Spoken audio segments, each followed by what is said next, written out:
yang dulu. Ketika seorang suami nganu-nganu sama istrinya sendiri, jangan dikira itu tidak ada kebaikan. Ternyata Allah catat baginya mendapatkan 120 kebaikan. Jadi lek nganu pisan dapat 120 kebaikan. Lek ngonanganu garek ngepene piro ngonanganune. Nah, ternyata apapun yang dilakukan oleh seorang suami sama istri kepada istrinya, ternyata itu bukan merupakan sesuatu yang sia-sia. Allah catat semuanya itu merupakan kebahagiaan. Dan Allah catat itu mendapatkan pahala semuanya. Lah jadi ini saya kampanyekan kepada teman-teman saya yang belum nikah dan ora rabi. Oh, kok malah ngaku dewe. Padahal aku haru. Artinya apa dengan menikah tadi? Ya Allah, ternyata kebaikannya luar biasa. Mulane kula niki Bapak Ibu nggih merasa bahagia Mas Ridwan itu sakit rabi niku alhamdulillah. Dan syukur banget ya. Walaupun rada arep ngomong kasep ora penak aku, Pak. Tapi alhamdulillah ya, bersyukur. Bapak Ibu hadirin rahimakumullah. Ketika sudah mengarungi bahtera rumah tangga bertahun-tahun, itu hendaknya seorang istri itu menolong suami, dan si suami juga menolong istri. Kalau di sini dikatakan demikian, niki kalau tangklet riyen, Mbak Yuki sudah dibelikan mesin cuci, Mbak Yuki ya? Oh sudah ada Pak, dulu sudah ada. Jadi gini, keterangannya itu ada demikian. Ini kata Rasul ya. Idza ghasalatil mar'atu thiyaba zawjiha. Ketika seorang istri mau mencucikan pakaian suaminya. Nah, sudah cucian Mbak Yuki? Oh, sudah. Ketika seorang istri mau mencucikan pakaian suaminya, kataballaha alfa hasanatin, maka Allah catat bagi si istri tadi mendapatkan 1000 kebaikan. 1000 loh Mbak Yuki ya. 1000 kebaikan. Wa ghafarallaha alfa khati'atin, dan Allah ampuni, Allah maafkan dosanya sebanyak 2000 kesalahan. Bayang nih. Jadi nyuci baju satu saja Allah catat 1000 kebaikan, Allah ampuni baginya 2000 kesalahan. Itu mau nyuci baju siji.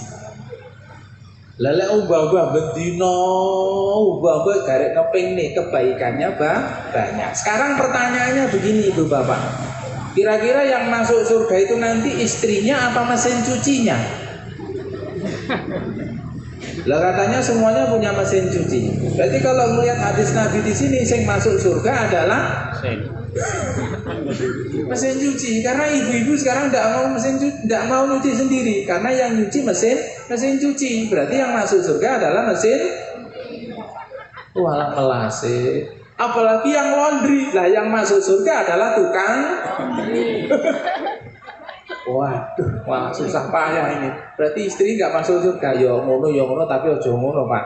Ya artinya begini, ketika seorang istri mau mencucikan pakaian suaminya, ternyata itu Allah catat mendapatkan kebaikan. Maka berbahagialah seorang istri yang sering-sering cuci baju.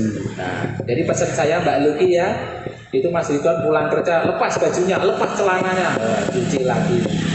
Sampai jangan dikira memang dikatakan di sini adalah pakaian baju, tapi yang dimaksud bukan hanya baju. Sak bromsong jambune barang loh ya. Itu ibu-ibu paham berarti ya. Mbak Luki ra paham bromsong jambu apa raro. Nanti tanya sama Sri Ridwan sendiri ya, apa bromsong jambune. Bapak Ibu hadirin rahimakumullah ya. Kemudian saya mau sampaikan di sini tentang hak-hak seorang suami sama hak-hak seorang istri. Ada 10 menit lagi, ojo suwi-suwi. Lak tak kira nih tentang tampil loh. Ya. Hak kewajiban seorang suami kepada istri apa? Yang pertama husnul khuluq, berakhlak yang baik. Jadi iki nuturi Mas Ridwan ceritane nggih, kula mboten nuturi bapak-bapak sedaya, mumpun paham kok ya. Jadi seyogianya seorang suami itu berakhlak kepada istrinya dengan akhlak yang baik. Sampai ngeten nggih. Iki kula bahas fikihnya. Mohon maaf.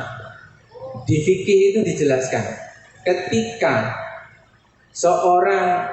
junub, suami istri tadi junub, ngerti junub perang Mas Ridwan? Ketika suami istri dalam keadaan junub, itu nanti wajib mandi.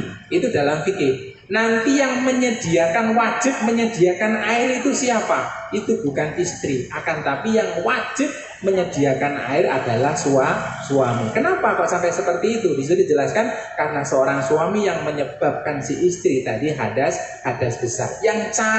Yang wajib mencarikan air adalah suami. Tapi zaman saat itu serasa bingung.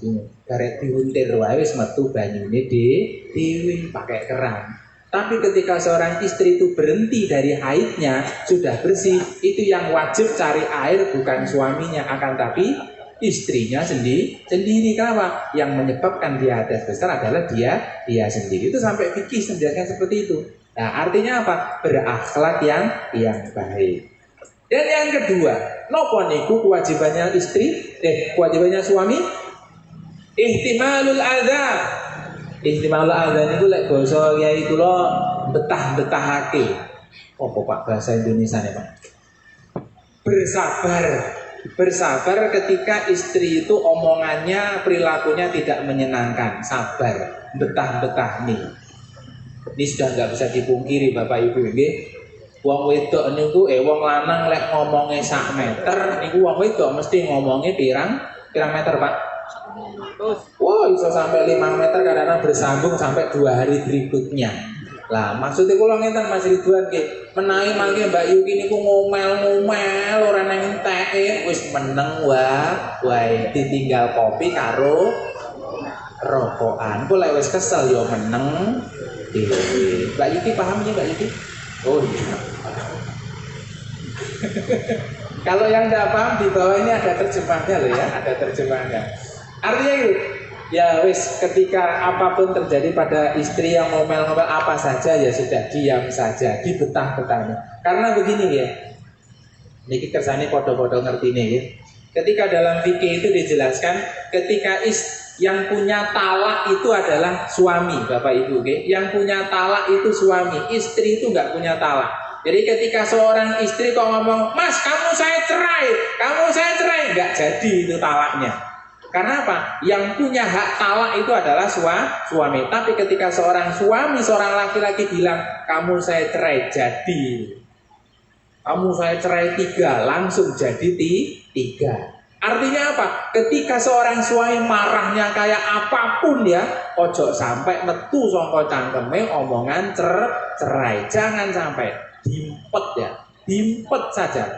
Nah, karena apa? Ya tadi itu, kalau sampai keluar dari kata-kata cerai tadi, ya sudah nanti akan terjadi perceraian. Jadi ditahan, dimpet wae. Dari sini Mas Ridwan nggih, kula enten cerita nih. Niki maratuane Mbah Yai kula.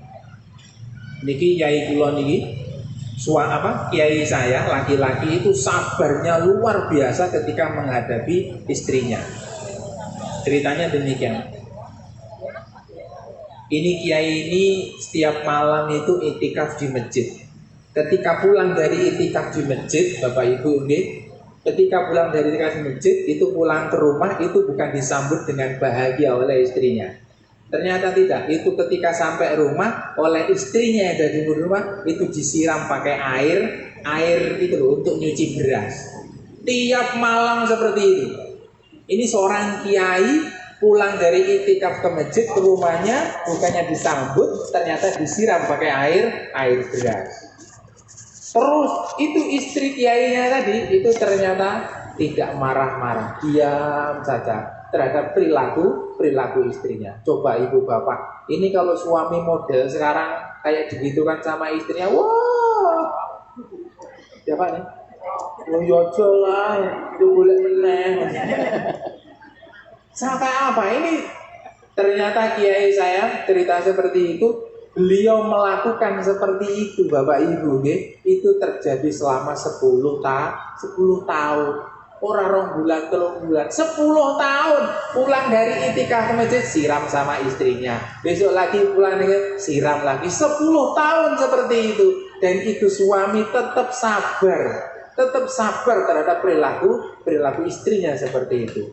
Setelah 10 tahun Allah buka hidayah, itu perempuan tadi, istrinya tadi, itu taubat dan nasuha. Akhirnya Pak, Allah kasih kemuliaan yang sangat luar biasa. Seluruh punya anak keturunannya tadi semuanya jadi anak keturunan tadi itu perempuan tadi punya suaminya itu adalah seorang kiai semuanya, dan salah satunya adalah pendiri pesantren saya. Karena apa kok Allah kasih kemuliaan seperti itu? Karena seorang suami yang punya sabar yang luar biasa. Lah niki lho Ibu Bapak nggih, artinya apa? Ketika rumah tangga pastikan sabar, yang dikedepankan sabar, jangan emosi. Bapak Ibu hadirin rahimakumullah, yang terakhir dari saya.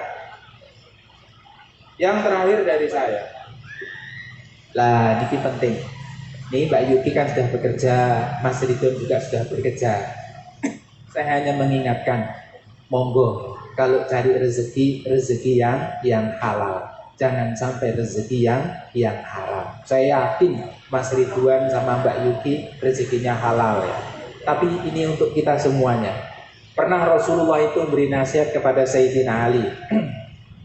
Kata beliau demikian, "Ya Ali, wahai Ali, idza ghadaballahu ala ahadin razaqahu malan haraman." Ketika Allah itu murka kepada seseorang, maka Allah kasih rezeki orang tadi rezeki yang haram. Artinya apa?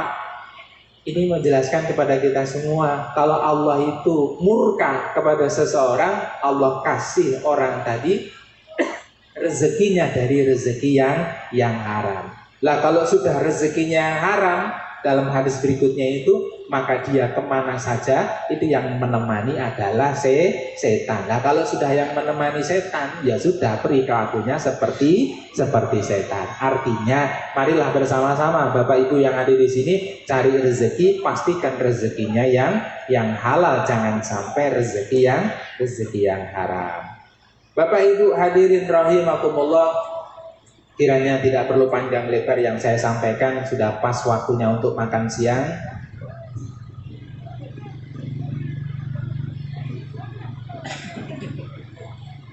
Saya kira tidak perlu panjang lebar yang saya sampaikan, mudah-mudahan yang singkat ini ada manfaatnya bagi kita semua, terkhusus kepada kedua mempelai. Teriring doa, mudah-mudahan Allah menjadikan keluarga yang sakinah mawaddah, bahagia dunia dan akhirat. Allah berikan keturunan yang soleh dan soleha. Dari saya, omongan saya kurang berkenan, saya mohon maaf yang sebesar-besarnya. Saya akhiri, subhanakallahumma wa bihamdik, asyhadu an la ilaha illa anta astaghfiruka wa atubu ilaik, wallahul muwaffiq ila aqwamit thoriq. Assalamualaikum warahmatullahi wabarakatuh. Waalaikumsalam warahmatullahi wabarakatuh.